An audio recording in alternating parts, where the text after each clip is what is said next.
Assalamualaikum. Balik lagi di channel aku di ST Denatur. Kali ini aku mau berbagi info tentang faktor risiko apa saja dan apa yang menyebabkan stroke. Yuk kita simak video berikut ini. Stroke adalah kondisi yang terjadi ketika pasokan darah ke otak terganggu atau berkurang akibat penyumbatan, yaitu stroke iskemik atau pecahnya pembuluh darah atau stroke hemoragik. Tanpa darah, otak tidak akan mendapatkan asupan oksigen dan nutrisi, sehingga sel-sel pada sebagian area otak akan mati. Kondisi ini menyebabkan bagian tubuh yang dikendalikan oleh area otak yang rusak tidak dapat berfungsi dengan baik. Stroke adalah kondisi gawat darurat yang perlu ditangani secepatnya, karena sel otak dapat mati hanya dalam hitungan menit. Tindakan penanganan yang cepat dan tepat dapat meminimalkan tingkat kerusakan otak dan mencegah kemungkinan munculnya komplikasi. Sebenarnya faktor apa saja sih yang menyebabkan atau risiko terkena stroke? Terdapat beberapa faktor yang meningkatkan risiko stroke. Selain stroke, faktor risiko ini juga dapat meningkatkan risiko serangan jantung. Faktor-faktor tersebut meliputi faktor kesehatan, dan faktor gaya hidup serta faktor lainnya. Dari faktor kesehatan meliputi hipertensi, diabetes, kemudian kolesterol tinggi, obesitas, memiliki penyakit jantung seperti gagal jantung, penyakit jantung bawaan, infeksi jantung atau aritmia, kemudian sleep apnea, dan keluhan kesehatan yang pernah mengalami TIA atau serangan jantung sebelumnya. Kemudian dari faktor gaya hidup itu meliputi merokok, kurang olahraga atau aktivitas fisik, ada konsumsi obat-obatan terlarang, serta ada kecanduan alkohol. Faktor lainnya itu ada faktor keturunan, di mana orang yang memiliki anggota keluarga yang pernah mengalami stroke berisiko tinggi mengalami penyakit yang sama juga. Kemudian dengan bertambah usia, seseorang memiliki risiko stroke lebih tinggi dibandingkan orang yang lebih muda. Sedangkan berdasarkan penyebabnya, ada dua jenis stroke, yaitu stroke iskemik dan stroke hemoragik. Stroke iskemik terjadi ketika pembuluh darah arteri yang membawa darah ke oksigen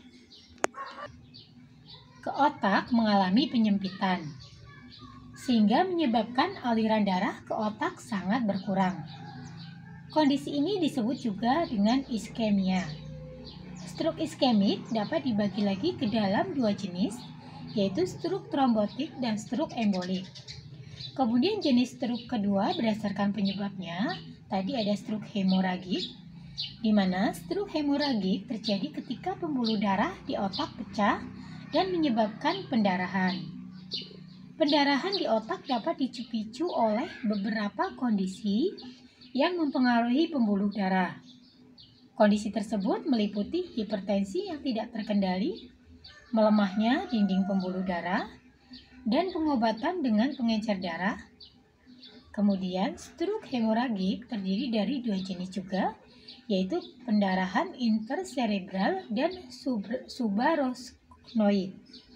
Dan dari Denatur Indonesia sendiri, ini ada produk herbal yang membantu mengatasi keluhan stroke, di mana produknya ini terbuat dari racikan herbal alami yang sangat aman dikonsumsi tanpa efek samping. Produknya ini ada morici dan ada centilos. Morici sendiri atau mengkudu merupakan tumbuhan daratan rendah yang memiliki banyak manfaat bagi kesehatan, yang salah satunya adalah dapat memperlancar aliran darah ke otak karena sifat antioksidan dan antiinflamasi di dalam mengkudu. Kemudian centilos atau daun pegagan adalah tanaman liar yang sering digunakan oleh orang-orang Asia. Daun pegagan mengandung senyawa kimia triterpene yang dapat menstimulasi produksi kardiak glikosid yang membantu stabilisasi plak lemak di dinding pembuluh darah. Selain produknya terbuat dari racikan herbal, produknya pun ini sudah terdaftar di BPOM, sudah ada izin Dinkesnya, kemudian yang muslim pun tidak perlu khawatir karena sudah halal MUI. Dan untuk Denatur Indonesia pun ini sudah memiliki ISO 9001-2015. Nah, di setiap botolnya pun ini tidak perlu khawatir karena tertera untuk nomor registrasi POM TR-nya. Nah, untuk Centilo sendiri, ini untuk POM TR-nya 163-394-881. Kemudian untuk Morici, ini POM TR-nya 163-395-031. Ya, demikian informasinya. Semoga bermanfaat. Bagi yang ingin memesan, silahkan langsung hubungi saja kontak kami di nomor 081 329 878 999. Sampai jumpa di video berikutnya. Terima kasih. Wassalamualaikum warahmatullahi wabarakatuh.